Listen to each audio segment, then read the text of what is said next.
Video को like करके आगे शेयर ज़रूर कर देना। हजरत याहया अलैहिस्सलाम से फरमाया दोनों जवान हैं और ऐसा लगता है जैसे अभी नहा के निकले हैं। हुजूर ने पूरा होलिया बयान किया, अभी नहा के निकले, उनकी जुल्फों से पानी के कतरे ऐसे टपक रहे थे, वो चांदी के मोतियों की तरह। खड़ा खड़ा नक्शा फरमाया और दोनों थे वहां पर, बड़े पाकीज़ा सुथरे जवान थे। फिर उनको हमने सलाम किया, उन्होंने भी हमारा इस्तकबाल किया। फिर तीसरे आसमान पर पहुंचे, वहां हमने बहुत खूबसूरत नबी को देखा, वो हजरत यूसुफ अलैहिस्सलाम थे। यूसुफ अलैहिस्सलाम की ज़ियारत वहां पर की। फिर उसके बाद फरमाया हम चौथे आसमान पर पहुंचे। चौथे आसमान पर पहुंचे तो वहां हमने हजरत हारून अलैहिस्सलाम को देखा, उनको सलाम किया।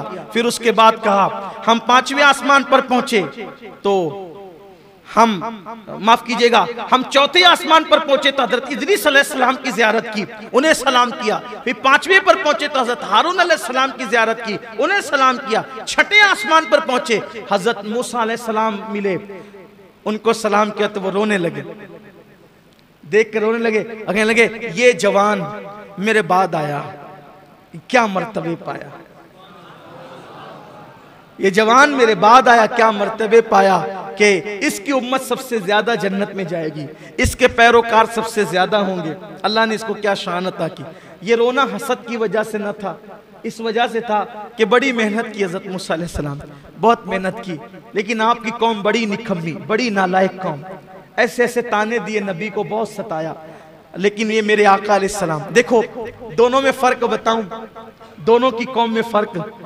मूसा अलैहिस्सलाम चले अपनी उम्मत को लेके, का लड़ना है, लड़ना है, कौम से लड़ना है, दुश्मनों से। कौम ने क्या जवाब दिया बताए, आप लड़ो और आपका रब लड़े, हम तो यहाँ बैठ के तमाशा देखेंगे। ये कौम मूसा है और मेरे नबी के सहाबा, मेरे आका के सहाबा, हुजूर लड़ने नहीं निकले थे, एक काफिला था उसको रोकने निकले थे, लेकिन वो काफिला निकल गया, जंग के हालात बन गए। मेरे आका अलैहिस्सलाम ने सहाबा को लेकर मशवरा किया, बताओ क्या मशवरा देते हो। एक सहाबी उठ के खड़े होते, या रसूल अल्लाह मशवरे की क्या बात है, हम आपके गुलाम हैं, आप हमें ले चले, जब तक हमारे जिस्म में खून का एक कतरा मौजूद रहेगा हम आप पर सब कुछ कुर्बान कर देंगे। हम मूसा की कौम की तरह नहीं कहेंगे कि आप लड़े और आपका रब लड़े, हम बैठकर तमाशा देखेंगे। हुजूर जब तक जान है आपके कदमों पे कुर्बान करते रहेंगे।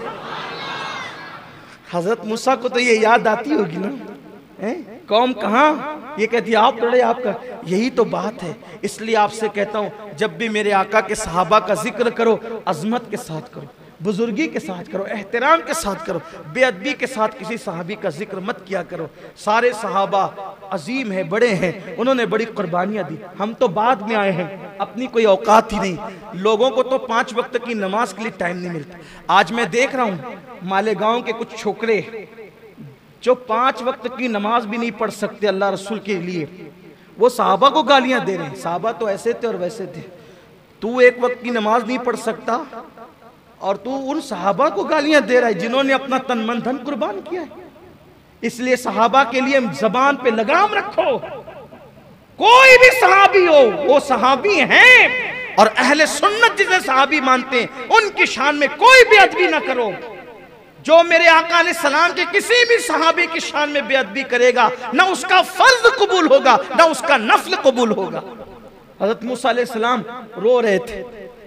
बहरहाल हुजूर अलैहिस्सलाम वहां से निकले, 7वें आसमान पे इब्राहीम अलैहिस्सलाम, वो बैतुल मामूर को टेक लगाए बैठे थे। बैतुल मामूर क्या है, काबे के ऐन ऊपर 7वें आसमान पे, फरिश्तों का किबला है, उसको कहते हैं बैतुल मामूर। उसको क्या कहते हैं, बैतुल मामूर उसको कहते हैं। हाँ, 7वें आसमान पर। अब तेजी से चलना था तो तेजी से चलते हैं।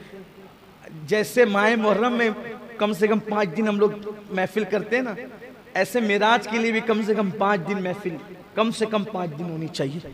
तो एक एक बात हो, पहले आसमान पे क्या हुआ, बड़े मजे हैं, बड़े मनाजिर हैं। दूसरे पे क्या हुआ थे, एक एक बात के लिए तक वक्त चाहिए, लेकिन टाइम भी कम है, हुसूल बरकत के लिए आगे बढ़ रहे हैं। बैतुल मामूर से टेक लगा के बैठे, फरिश्ते आते हैं, जो एक बार जिंदगी में आता है क़यामत तक फिर उसको मौका नहीं मिलेगा। इब्राहीम अलैहिस्सलाम बहुत खूबसूरत है, आका ने उनका हुस्न बताया, बहुत खूबसूरत है। खास बात फरमाया कि अब्दुल मुत्तलिब का चेहरा उनके चेहरे के मुशाबिह है, यानी हुजूर के दादा हज़रत अब्दुल मुत्तलिब इब्राहीम खलीलुल्लाह अलैहिस्सलाम के मुशाबिह। तो सलाम किया, सलाम करने के बाद इब्राहीम अलैहिस्सलाम ने कहा कि आपको मुबारक हो, आप बड़े अजीम शान वाले हैं, मैं चाहता हूं आपकी उम्मत को कुछ तोहफे दूं, मैं चाहता हूं आपकी उम्मत को कुछ तोहफे। अगर वो मौत के वक्त की सख्ती से बचना चाहते हैं, अब इब्राहीम अलैहिस्सलाम तोहफा दे रहे उम्मत के लिए, अगर मौत की सख्ती से बचना चाहते हैं उनसे कहना वो कसरत से अल्लाह का जिक्र करें। अगर वो रंज गम और टेंशन से बचना चाहते हैं, ये टेंशन में अपनी ज़बान में कह रहा हूं समझाने के लिए, रंज गम और टेंशन से, ज़हनी दबाव से, डिप्रेशन से बचना चाहते हैं, वो ला हौला वला कुव्वता इल्ला बिल्लाहिल अज़ीम की कसरत करें। ये हज़रत इब्राहीम अलैहिस्सलाम की तरफ से तोहफा है। लाहौल शरीफ को अगर आप लाजिम पकड़ लें, ये लाहौल शरीफ इतना मुबारक अमल है, जो इसको लाजिम पकड़ ले वो कभी गमगीन होगा ही नहीं, टेंशन उस पर जल्दी आएगा ही नहीं, बलाओं से हमेशा महफूज रहेगा। हमेशा 100 बार आदत बनाएं लाहौल शरीफ पढ़ने की। फिर हुजूर अलैहिस्सलाम फरमाते हम आगे बढ़े तो हम सिदरा पे पहुंचे, सिदरतुल मुंतहा पर पहुंचे। वहां पहुंचे तो हुजूर फरमाते हैं सिदरा पर मैं पहुंचा तो देखा कि 2 कुर्सियां हैं, सिदरा पर 2 कुर्सियां हैं। मैंने पूछा जिब्रील यहाँ कौन रहता है? और हुजूर यहाँ मैं रहता हूँ। और जिब्रील तुम्हारे सिवा भी कोई रहता है? नहीं या रसूलल्लाह मैं ही रहता हूँ और कोई नहीं रहता। कहा ये 2 कुर्सियां क्यों है? कहा या रसूलल्लाह जब से मैं पैदा हुआ हूँ 2 ही देखता हूँ, जब से पैदा हुआ 2 ही देखता हूँ। मैंने मेरे अल्लाह से पूछा था अल्लाह रहता मैं अकेला हूँ, ये 2 कुर्सियां क्यों है? तो मेरे अल्लाह ने मुझसे फरमाया जिब्रील मेराज पे महबूब को बुलाएंगे, मेराज पे महबूब को बुलाएंगे तो तेरे घर यानी सिदरा भी लाएंगे और फिर मेरे महबूब को यहाँ बिठाएंगे, गोया के हबीब तेरे भी मेहमान होंगे। या रसूलल्लाह एक कुर्सी आपके लिए। आका अलैहिस्सलाम ने जो है वो फरमाया कि सिदरा जो है देखने में बज़ाहिर बेरी के दरख्त की तरह एक दरख्त है। बेरी के पत्ते कैसे होते हैं? वैसे बेरी के पत्ते की तरह एक दरख्त है, लेकिन उसके पत्ते ऊंट के कानों की तरह बड़े बड़े और उसके फल मटकी की तरह है और हर पत्ते पर फरिश्ता है और अल्लाह के नूर ने उसको ढांप लिया है, बड़ा खूबसूरत। हालांकि हम इसको नहीं कह सकते कि ये दुनिया के बेरी के पत्ते की तरह, वहां की जो चीजें वो दुनिया की तरह नहीं है, सिर्फ समझने समझाने को है। फिर आका अलैहिस्सलाम सिदरा से जब आगे बढ़ने लगे, बल्कि ये भी हदीस में है सरकार ने जिब्रील से कहा जिब्रील यहीं रुक जाना है या और आगे की तरफ कोई सफर है? कहा हुजूर सफर तो आगे भी है। कहा फिर चलो, अब देर क्यों करते हो, चलो। तो अर्ज की नहीं या रसूल अल्लाह मैं नहीं आऊंगा। अरे थोड़ा सा समझने के लिए बताऊं, किसी ने कहा चलो भाई साथ चलते हैं, लेकर चले अनजान रास्ते पर और लिए गए और उसके बाद गोया मिसाल के तौर एक समझाने के लिए जाना था मुंबई को, लेकर नासिक तक साथ गए और नासिक ले जाके कहा अब हम नहीं आएंगे, जो कभी मुंबई गया ही नहीं हो उसके लिए तो कांटों से खून नहीं, आंखों के नीचे अंधेरा छा जाए यही तो होगा। अरे अगर भाई तुझे यही करना था मेरे वतन से यहां तक लाकर बेवतन किया क्यों? अब तू छोड़ेगा तो मैं कैसे जाऊंगा? यही तो है, अनजाना रास्ता हो तो यही होगा, कभी गए नहीं हो तो यही होगा। मगर कुर्बान हुजूर ने ये नहीं कहा अब मैं कैसे जाऊं, मेरे लिए तो अनजान है, नहीं, इसलिए कि आना जाना तो हर आदमी का अपने घर होता है, आना जाना तो हर आदमी के अपने घर होता है। तो हुजूर आने से पहले कहां थे?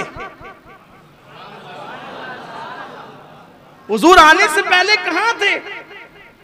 हुजूर आने से पहले कहां थे? आप कहेंगे सिदरा पे थे, हमने कहा सिदरा भी नहीं बना था जब से उनका नूर है। आप कहेंगे अर्श पे थे, हम कहेंगे अर्श भी नहीं बना था जब से उनका नूर है। जब अब भी नहीं था जब से उनका नूर है। जब भी नहीं था तब से उनका नूर है, तब भी नहीं था तब से उनका नूर है। न पीर था, न मंगल था, न बुध था, न जुमेरात था, न जुमा था, न मुहर्रम था, न सफर था, न रबीउल अव्वल था। जब कोई नहीं था तब से उनका नूर है। अव्वलो मा खलक़ल्लाहु नूरी, अल्लाह ने सबसे पहले मेरे नूर को पैदा किया। कुछ नहीं था, नूरे मोहम्मदी था। तो वो नूर था कहां? अल्लाह के कुर्ब में था। कहां था? कहां था? अल्लाह के कुर्ब में था। तो कुर्ब से आया तो कुर्ब की तरफ जा रहा था,